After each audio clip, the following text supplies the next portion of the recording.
Brought to you by Agilus Diagnostics.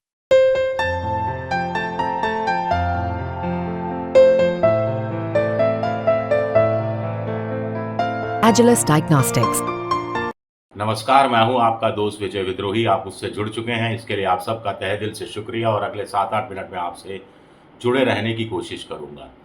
तो कुल मिलाकर अब ये सवाल उठ रहा है कि क्या राष्ट्रीय स्वयंसेवक संघ आरएसएस और बीजेपी आला कमान के बीच सुलह सफाई का कोई एक रास्ता, कोई एक पुल बचा है या अदावत बहुत ज़्यादा बढ़ गई है।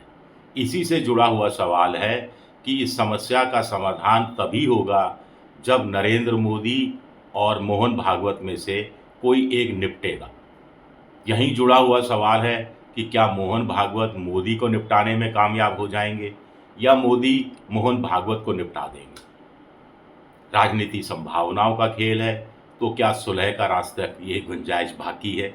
और इसी से जुड़ा हुआ एक पांचवा महत्वपूर्ण सवाल है कि मोहन भागवत को जो नरेंद्र मोदी में ईश्वर वाला जो तंज कसने का मौका मिल रहा है, तो नाम नहीं ले रहे वो नरेंद्र मोदी का, लेकिन मोटे तौर पर यही कहा जा रहा है कि उनके निशाने पर नरेंद्र मोदी हैं। तो इसके लिए बढ़ावा किसने दिया, किसने मौके दिए,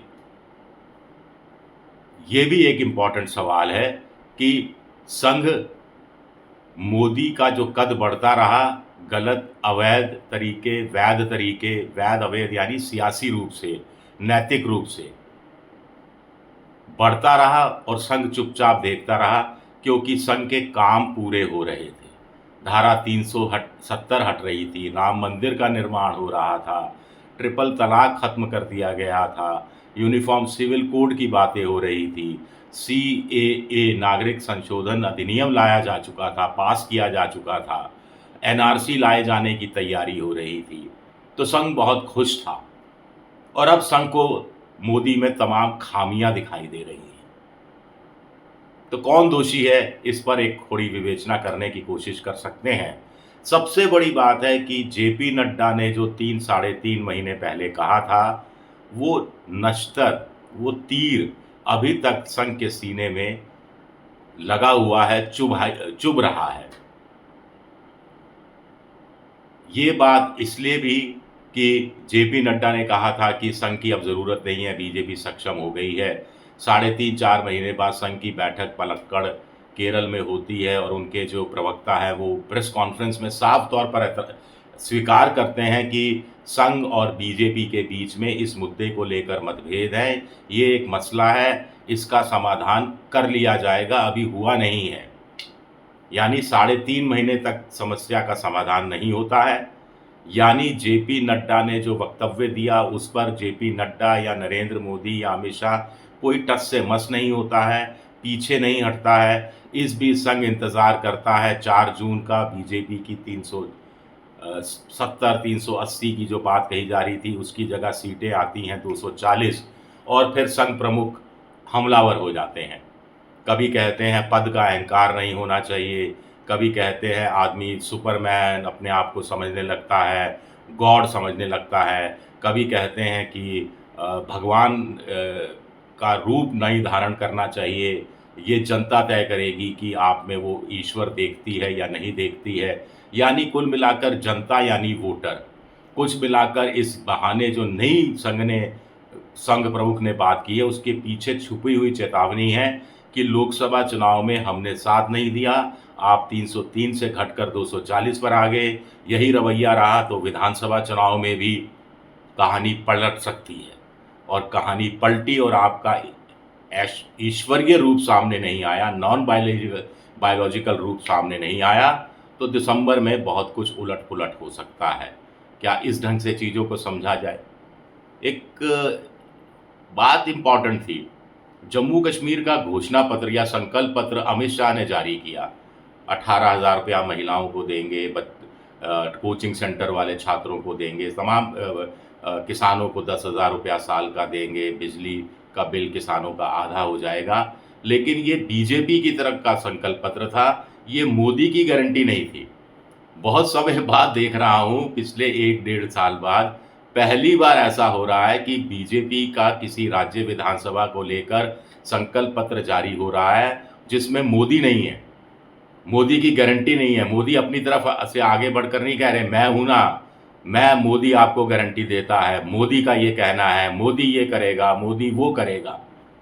तो कुछ तो बदलते हुए नजर आ रहे हैं मोदी, लेकिन संघ और भी चीजें बदलना चाहता है। फिलहाल मोहन भागवत और नरेंद्र मोदी के बीच जो अहम की लड़ाई है या जो विचारधारा स्तर की लड़ाई है, उसका खामियाजा बीजेपी को इस रूप में उठाना पड़ रहा है कि उनका राष्ट्रीय अध्यक्ष नया नियुक्त नहीं हो पा रहा है। जेपी नड्डा 1 जनवरी को ही कार्यकाल खत्म हो गया था, 30 जून का एक्सटेंशन दिया गया, अब भी वो एक्सटेंशन पर चल रहे हैं। इससे संघ के कार्यकर्ता में भी कन्फ्यूज़न है, बीजेपी के कार्यकर्ता में भी कन्फ्यूज़न है, बीजेपी के समर्थकों में कन्फ्यूज़न है, बीजेपी के प्रशंसकों में भी कन्फ्यूज़न है और फ्लोटिंग वोटर में भी कुछ हद तक कन्फ्यूज़न है। ये सारे कन्फ्यूज़नों का फ़ायदा राहुल गांधी उठाने में लगे हैं, इंडिया पॉलिटिकल फ्रंट उठाने में लगा है। तभी जम्मू कश्मीर में कहा जा रहा है कि नेशनल कॉन्फ्रेंस और कांग्रेस की गठबंधन की सरकार बहुत आराम से सत्ता में आ जाएगी। 90 में से 46 बहुमत के लिए चाहिए, 55 तक सीटें मिल सकती हैं। यही बात हरियाणा में कही जा रही है। हरियाणा में कही जा रही है कि कांग्रेस 55, कुछ लोग कह रहे हैं 57, कुछ लोग कह रहे हैं 58, 60 सीटें तक लेने की स्थिति में है और बीजेपी खेमेबाजी, गुटबाजी, विद्रोह तमाम चीज़ों में उलझी हुई है। परिवारवाद के नाम पर भी लोगों को बढ़ाया जा रहा है, बाहर से आए लोगों को टिकट दिया जा रहा है और बिल्कुल समझ में नहीं आ रहा कि पार्टी विद ए डिफरेंस क्या इस तरह से चुनाव लड़ेगी। और कुछ लोग कह रहे हैं कि संघ ने विधानसभा चुनाव में कमान संभाल ली है। मुझे नहीं लगता संघ ने कमान संभाली होगी इस रूप में कि सब कुछ कबाड़ा कर दिया 10 साल में हरियाणा में मनोहर लाल खट्टर ने, और मनोहर लाल खट्टर को मुख्यमंत्री जिसने बनाया उसने, और अब संघ को दे दिया जाए कि अब कचरा साफ करो। ये काम 1 महीने में हो भी नहीं सकता, चाहे संघ कितना ही शक्तिशाली क्यों ना हो, रसोई घर तक क्यों ना संघ की पैठ हो। तो ऐसे में एक बड़ा सवाल उठता है कि मोहन भागवत बातें अच्छी करते हैं, प्रवचन अच्छा देते हैं, जैसा कि देखा गया है सुप्रीम कोर्ट कई बार टिप्पणियां अच्छा करता है लेकिन फैसले में चीज़ें शामिल नहीं होती। अब वो कह रहे हैं अहंकार नहीं होना चाहिए, विपक्ष को विपक्ष नहीं समझना चाहिए, प्रतिपक्ष समझना चाहिए, राष्ट्रवाद और विविधता में एकता बड़ी पूंजी है, सबका डीएनए एक है, हर मस्जिद में, हर दरगाह के अंदर शिवलिंग क्या ढूंढना। लेकिन जब गोकशी की बातें होती रही, गोरक्षक गुंडे हमला करते रहे, प्रधानमंत्री नरेंद्र मोदी चुनाव के समय हिंदू मुसलमान करते रहे, घुसपैठिया एक बड़ी 20% आबादी को घुसपैठिया बताते रहे, 80-20 का खेल आदित्यनाथ करते रहे, तब तो मोहन भागवत साहब खुश रहे, खुश होते रहे, चुप रहे, खामोश रहे, बढ़ावा देते रहे एक तरह से। जब ऑपरेशन लोटस करके सरकारें गिरा दी गई, बीजेपी जहां बहुमत में नहीं आई थी वहां भी बहुमत जुगाड़ कर लिया गया, सत्ता हथिया ली गई, सत्ता डकैती कर ली गई, तब नैतिकता मोहन भागवत जी को नज़र नहीं आई। तब उन्होंने ना रोका, ना टोका, ना चेतावनी दी, ना तंज कसा, ना बुलाकर बात की, ना मिलने गए।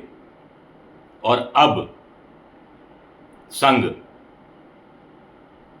इस रूप में पेश आ रहा है कि जैसे बीजेपी का खात्मा आला कमान बीजेपी का कर रहा है और संघ को बीजेपी को बचाने की चिंता नज़र आ रही है। और यहाँ भी जिसकी वजह से ये खात्मा हो रहा है उसकी पहचान करने में क्या संघ कामयाब हुआ है?